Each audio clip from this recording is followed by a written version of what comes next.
Hey everyone, Michelle here, and this is a very special episode of Empowered by AI.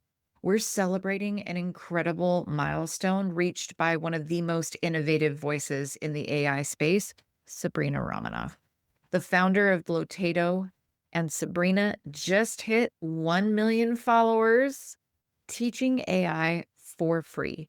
No ad budget, no big team, just vision and generosity. And to mark that occasion, I'm re-releasing our interview from AI Renaissance, where Sabrina shares the mindset, the strategy, and the purpose behind her mission. So if you missed it the first time, this is for you.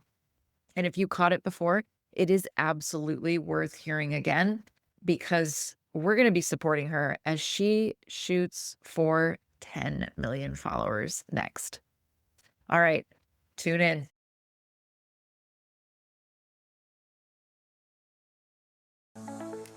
Welcome to Empowered by AI, the podcast for women entrepreneurs ready to harness AI to take their businesses to the next level. I'm your host, Michelle Muncie Silva, founder of Innovative AI Studios. You may have left corporate life to start this entrepreneurial journey, but you don't have to go it alone. Here, you'll find a supportive community of like-minded women and an invaluable thought partner each week, as my guests and I share actionable insights you can use right away. So let's dive in together. Sabrina Ramonov is in the house. We have people clapping. We have people cheering. I love it. She is an AI entrepreneur and the solo founder of Blotato. And the reason why I say boots on the ground is because she created this tool out of her own pain point. She wanted to help creators scale using automation because, as Anne brought up earlier, who's got the time? There's so many things that we want to do. She is an AI Forbes 30 under 30 honoree and a former Pegasystems executive. She's passionate about using AI to unlock time. And we are just, can we just give a preach in the chat? Yes, we want to save that time. We want to create impact. We want financial freedom. We need to monetize our work, our efforts, because the more money we have, we've proven people, women spend money differently than men do. And we need to bring that to the table. We really do. So please join me in welcoming Sabrina, who is an advocate for creators and educators to make those dollar bills, y'all. So here we go. We are going to welcome Sabrina to the table. Welcome, Sabrina. Awesome. Thanks so much for having me. Excited to be here. And I know I just said you walked this path. You from Kizon City to Forbes 30 under 30, from burnout to Blotato. We want to hear from you. Can you walk us through just a little bit of some of those key turning points that shaped your path? Yeah, a big one was going to UC Berkeley. So I studied UC Berkeley computer science and physics. That's also where I met my husband. And then we started our first company, an AI company together right out of college. That was called Curious, which was acquired by Pegasystems in early 2021. And basically that did real-time speech recognition and natural language processing, but in 2013. So we had technology that could dial into a meeting like this, transcribe what people are saying in real time, figure out who is saying it, which is known as diarization, and then use natural language processing to identify questions being asked, identify sentiments, and then suggest what to say next. Hey, the direction of the conversation is taking this turn. You guys may want to talk about this next. People didn't want that in meetings in 2013. Like, that was an absolutely foreign alien. Absolutely not. We don't want AI to listen to what we're saying in meetings. Obviously, everything changed with COVID. The world went remote. Everyone embraced AI on these calls. But because that was like the initial pushback and culture around AI back then, 2013, 2014, our main ICP and product market fit was actually around sales and customer support calls, where they were recording conversations anyway. They hired managers to like manually listen to these conversations and provide feedback to support agents. And our technology would basically analyze what customers are calling in about and then surface information from a knowledge base in real time to help the support agent answer your question. So that was AI in 2013, 2014, and it was incredibly difficult. When I use ChatGPT now, I think about all the different machine learning models we built for each separate natural language processing task. Like one separate model that we trained for detecting punctuation in sentences, one for detecting sentiment, one for detecting keywords. And it's mind blowing to me that you could do all of that with ChatGPT. And I was CEO of that company. I raised a couple $1 million. I had a team of PhDs in machine learning. And the amount of work that went into making this system barely work is really shocking. And so, yeah, fast forward to today. And as you guys know, I'm very big into AI education. I've grown from 0 to, I think, 700,000 followers now, just sharing free AI education. And that's what I'm really passionate about. I see a very big gap still between kind of your normal everyday person and kind of the tech bubble where everybody's talking about AI, everybody's up to speed on the latest and greatest and MCP and agents. But when you step outside that little bubble, nobody knows what you're talking about.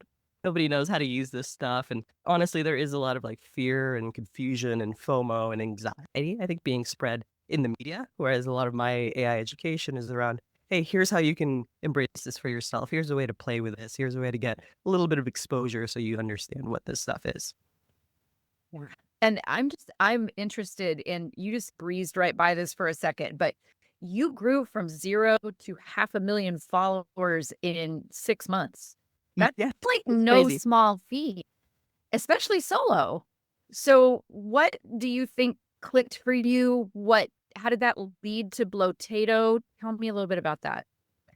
Yeah, it's crazy. I started making content, I think, a year ago now, and it's funny because I thought I was late to the space. ChatGPT came out several years ago. I've been in AI since 2013. So the idea of me making content now, I was like, I feel like the space is probably crowded. But when I took a look at Instagram, TikTok, Threads, those kinds of areas, again, I just saw a really big gap. I didn't see many technical people speaking about their experience with AI and not trying to sell you something the entire time, basically.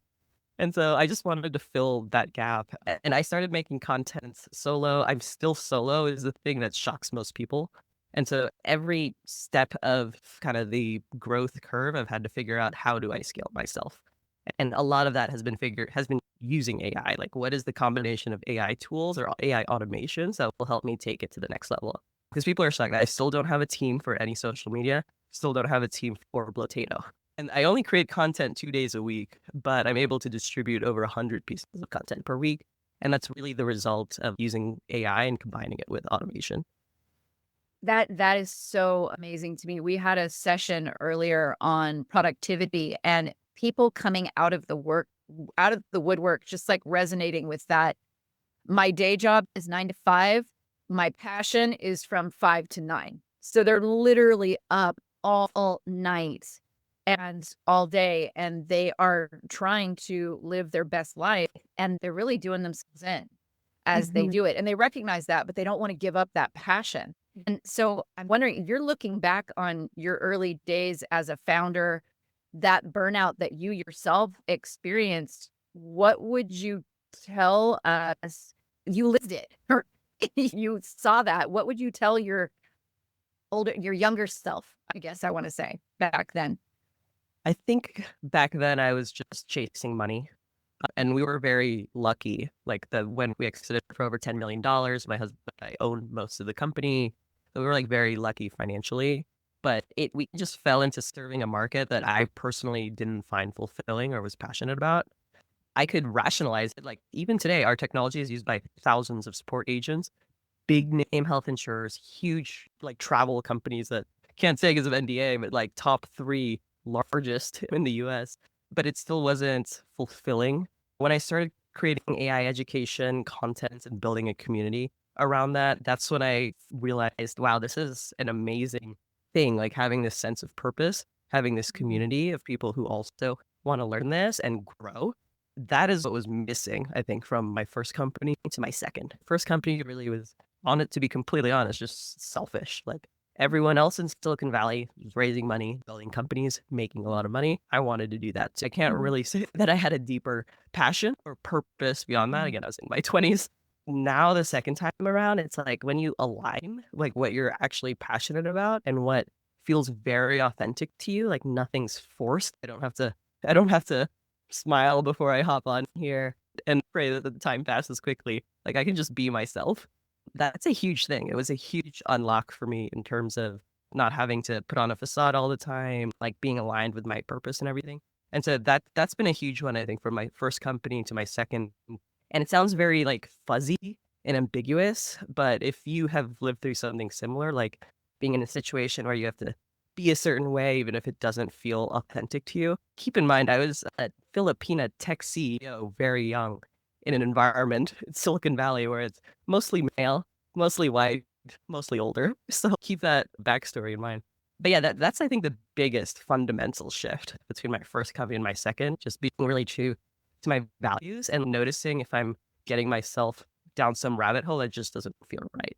And just being able to say no.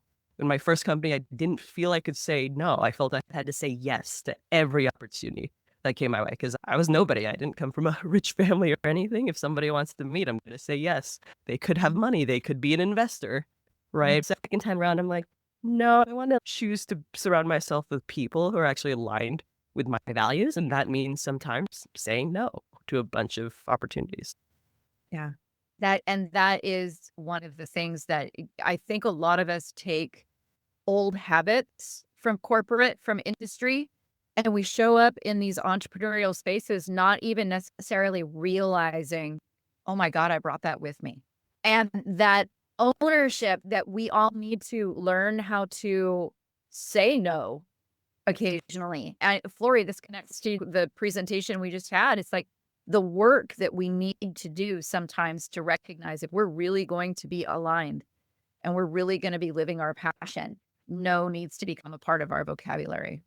So 100%, 100%. And Anne, welcome. Do you want to dive into this conversation?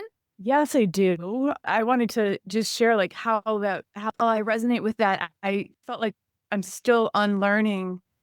Like I had when I came out of my other career to launch this one, more tips and shoulders, just like 90% assuming like bad intent and like just really in a defensive posture. So often it took a while to like decompress and soften and trust that that type of leadership would actually not only like work per se, but also feel so much better for myself and I think for the people around me. So I love that. And Sabrina, it's very tempting to gas you up because we all so believe in your mission and in Blotato, but I have to tell you that the conversion rate, because so we offered for this event, if you sign up for Blotato, you get half off of the price of this event. So it's $29.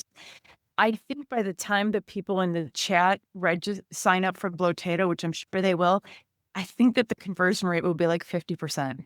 Oh, that's awesome. Wow. It's Yeah. so cool. And in some contexts, you're happy with 2%. Some you want 30%, but 50% is really good. So someone asked about the learning curve, and I said, we're all always talking about it anyway. So you could just come hang around with us or go to office hours on Wednesday. So I wanted to ask you a little bit about Blotato itself. So here's what I understand from your story and from what you just shared is you are out here, your goal is to educate millions of people on AI for free. And so you start putting out content and you're like, this doesn't seem very efficient. And you not wanting to burn yourself out again. What was your first aha moment with building Blotato? Did you even know you were building it when you started, or did it just happen little by little? People think that I started creating content because I knew I'd launch another company, and it's completely the opposite. I was very burnt out from the first company and could not imagine doing. I know how much work is involved to actually build something special. It's like it takes over everything. But what happened is I made some YouTube tutorials showing you how to use AI automations to repurpose your own content. So I made YouTube tutorials taking, for example, one of my newsletters or one of my YouTube videos, and then running it through Zapier or Make.com to spit out like a Twitter post and a LinkedIn post. And those YouTube tutorials got really positive feedback, but people kept saying, oh, I don't want to fiddle around in like automations and stuff. It's like really confusing to me. Is there just a simpler way to do it, like an app or something? And that was my light bulb moment. That I was like, oh, like not everyone is like me. Like I like fiddling around with workflow automations. It's like fun to create your own thing. But the downside of them is they can be a bit more fragile, less robust. You have to maintain them. Like there's no other support team like continuously trying to improve the automation. And that was a light bulb moment for me. Like I could also help a lot of other creators spread their mission, their education to others out there. And I was like, oh, okay. So why don't I do that? All right. So that was the inception of Blotato in like early September. And I filmed myself building the first version. I used AI completely, cursor AI at the time. This was late August, early September. So the very first MVP was built with AI. Then I launched it to my community. And it's just been a crazy ride since then, since the public launch in late October. That's 30 seconds ago. I know that's a really long time in AI years, but it is so recent. And Kate, tell us like insider scoop tea. How's it going? Are you It's happy with going the really growth? well. Yeah, I have thousands of users, and like the question is like, how do I scale myself? There are big companies that have expressed interest and asked me, "What's your end goal?" Which, if you've been through the M&A process, that's code for where do you want to end up with all this?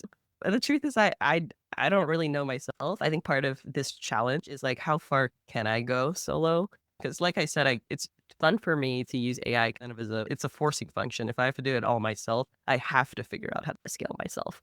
And so that's been an interesting challenge. Like, how do I scale customer support? Okay, I have an AI agent for that. How do I scale customer acquisition? Okay, I'm trying lots of different marketing channels. How do I scale improving the product? So I'm trying all these different AI coding assistants to see what makes the most sense for me. But yeah, it's been a crazy ride. It's going really well, and just excited to see where else it would go. Tell us, have there been any big surprises along the way? Oh, I don't know. I feel like everything was a surprise. I didn't. I love that. In a way, it would have been easier if it was just, oh, it flopped. Okay, it'll just be like a side project, and I'll just continue with my AI education content. It's just been really challenging, I think, balancing both of those. Because on one hand, I want to keep my AI education content completely free, but at the same time, like, how do I also focus on building Blotato? So managing time has been a really huge challenge. So we're desperate for a demo, but before we go into that, can you tell us about what you like to do for fun? How do you refresh and renew and avoid burning out again? So for me personally, there's only a few things that truly recharge me, and that's something I've come to terms with over the years. Number one is spending a lot of time outdoors. So this season, hiking, mountain biking, previously skiing. The second one is actually reading. So I'm a little bit sick right now. You can probably tell from my voice. So I was just reading all day. I'm reading Throne of Glass, if you know about that. And so it's a super popular series from Sarah J. Maas. But yeah, it's very popular. But yeah, those are the two things that honestly truly recharge me. I talk about this a lot because if I try to do things that don't truly recharge me, then it comes back to bite me. And so it is really important for me to take that time every week and just do one of these two things. And dog momming? Yeah, I don't know if that recharges me. One is still a puppy, so they're still pretty psychotic together, but I do love them, yeah. They're so cute though. Oh, All right. Will you show us around Blotato? let me share. Awesome. You have screen share. Okay, let me share. So this is just the website, created viral posts, faceless videos. You can see my story here and different stats and stuff. So the main use case I first built it for was simply to repurpose my own content, like my YouTube tutorials, into social media posts. So when you log into the platform, you'll see something like this. And what you can do is take, let's say, a article or a YouTube video that you've done. You can add it as a source here, article. And then Blotato will automatically grab the data from that source you've added. And it also supports like TikTok videos, podcasts, PDFs, things like that. And then you just choose the platforms you want to post on. Let's say it's like LinkedIn, Twitter, Facebook, Threads, maybe a TikTok video script as well. And now Blotato will take the content from your article or YouTube video or TikTok video and then generate social media posts based on that original content. So for me, like my very original workflow, and I still do this every week, is I take my YouTube tutorial I usually film on Saturdays, and then I repurpose it into social media posts for LinkedIn, Twitter, Facebook, Threads, a TikTok video script, etc. So that is just a 10-second overview of like how to create 5 posts in Blotato, really without any fiddling around with workflow automations, because it is a little bit tedious, for example, to get a transcript from a YouTube video. But Blotato makes it super easy. You can just drop like a YouTube URL here, and it'll pull the entire transcript and generate this content. There is a whole other side in terms of scheduling and faceless video creation. So, for example, this is my content calendar scheduled out for the rest of this week. So I only make content on the weekends. So it's like scheduled out for the week. And then for faceless video creation, there's a lot of different templates you could choose from, but I just wanted to show an example of a channel that uses Blotato very heavily. So you could see like a lot of viral videos here, 2.8. This was like last week, 1.2 million, 600,000, 600,000, 300,000. It's a totally different, it's not so much personal branding. This is more like faceless content creation. But I built Blotato to be that all-in-one platform so that I don't need to pay for like many different tools in order to create stuff like this. And even for the video creation and image creation, for example, it has lots of different models that you can use. So for example, for images, instead of having to like subscribe to each of these individually, you can get Flux, ID models. It has Kling, Luma, Runway, Minimax, Onion, and Google VO2. So just from the standpoint of like accessibility, I tried to put as much as I could into Blotato so that you can choose the AI model that makes sense to your needs. Even in the writing screen, you can choose which version of ChatGPT you'd like to use, or Claude. When you add a source, you can also use Perplexity to do research for you. So I love to use this one to find trending news. And so it's in a way, it's also a model router where you have access to all of these different AI models without requiring you to subscribe or sign up to all of those different models. What can you show us the inspiration area? Oh yeah, I forgot about that. Cool. So yeah, I built this. So here I'm searching for Justin Welsh, but let me remove that. So this basically takes Twitter, and I'm loading up, I've been backlogged, but I'm loading up 500,000 viral LinkedIn posts as well, which will be really exciting when I get that there. But it allows you to more easily search LinkedIn and Twitter posts. So you can search by like topic, let's say ChatGPT. You can search by the ones that went viral. So let's say like 1,000 likes or so, right? You can search by time range. I personally like to search by creator. Right? I'll do, for example, like Justin Welsh. So he doesn't talk about ChatGPT as much, but he talks a lot about like life-work balance and solo entrepreneur. A lot of his posts here. If you don't want to infinitely scroll, you can just shuffle to get like new inspiration. And if you want to remix one of his posts, you can either view the original post just by clicking here, or remix it into your own post by clicking this. Right? And then if you do, let's say Twitter, it'll give you like a different variation of Justin Welch's post. You know, it reminds me of our mantra, Michelle, about what if it could be easy, right? Like lots of us are Gen X, and we wear it like a badge of honor that everything we do has to be hard or it doesn't count. And here we are now with an option that it can just be easy. You can take cues from already existing content that's out there, right? Use the data to help you tell your own story and to have it actually in front of the people who need to learn from you, to be able to mentor at scale with such relative ease compared with how difficult it was when we were trying to do it all by yourself, like just by brute force, or even with automations that, to your point, Sabrina, are so fragile.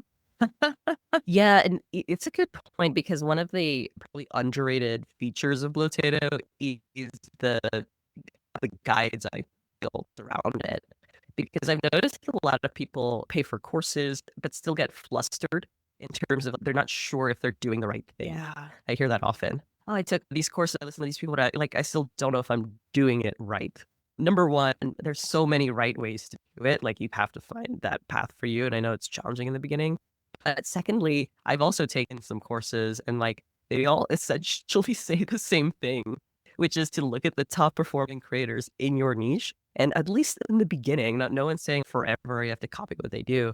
But in the beginning, as you're like getting your feet wet with content creation, just try to emulate what the top people in your niche are already doing successfully. That's pretty much the takeaway from every single course I've ever read or seen. So that's why I go potato around that concept.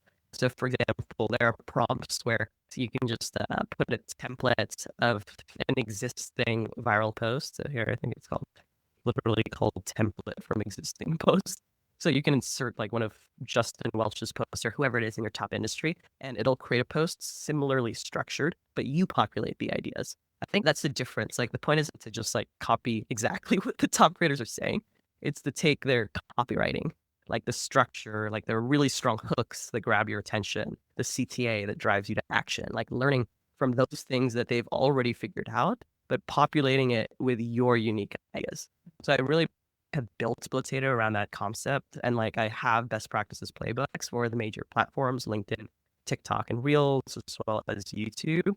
And I think this does help a lot of folks just get clarity on are they even doing the right thing. So, for example, if you're less than 20,000 followers on LinkedIn, like what should you be doing? Like how frequently should you be posting? Or on TikTok, I see a lot of people mess this up. If you have a brand new account, like how do you ensure that brand new account takes off successfully? There's actually a lot of reasons why a brand new account could be shadow banned by TikTok. But if you just follow this very simple one-page guide, you'll hit the ground running. You should have at least 1,000 views per video after a week. And yeah, I try to put all this together to just make content creation just less overwhelming, because that is the word I kept hearing from content creators who asked me about how do I scale? Like I'm overwhelmed. How do you do it? And how are you doing it solo? Like I hear that all the time from other big content creators. Like you don't have a team? You don't have like VAs? You don't have people writing your stuff for you? You don't have a YouTube video editor? Like it's like mind blowing. Yeah, no one would ever believe that you don't have a whole massive team just for your social media, let alone building Blotato. So nicely done. You make it look very easy.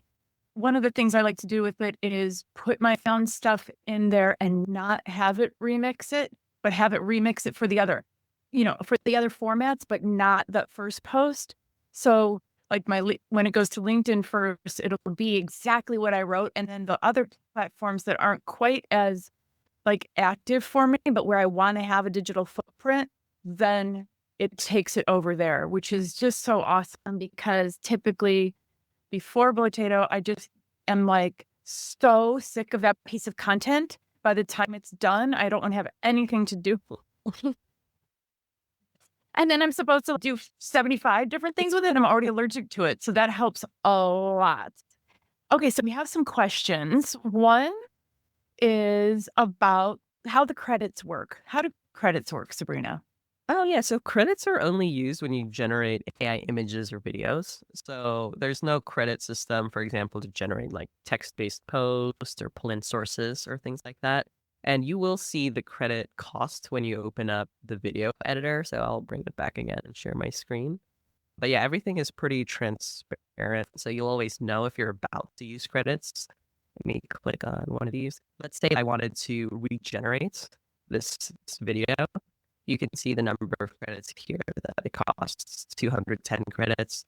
The cheapest model for video is actually this one, LTX, 7 credits. So it's just a little hard to back. Actually, consumes credits, you'll know beforehand. It'll be like right next to the button. But it's only images and videos at this point. Like even the 11 Labs AI voiceover, I haven't even hooked it up to the credit system. I'm just not going to. It's just going to be included in your plan. And when you make the initial draft video, for example, if you type in your script here and make that first draft, it actually technically doesn't consume any credits either, which I'll probably leave as well. So it's really if you're regenerating lots of images, but by far the most expensive thing is the videos. So if you're generating high quality animated videos, I mean, it's expensive regardless if you use Blotato or you use Kling directly. That's just kind of the state of video generation right now.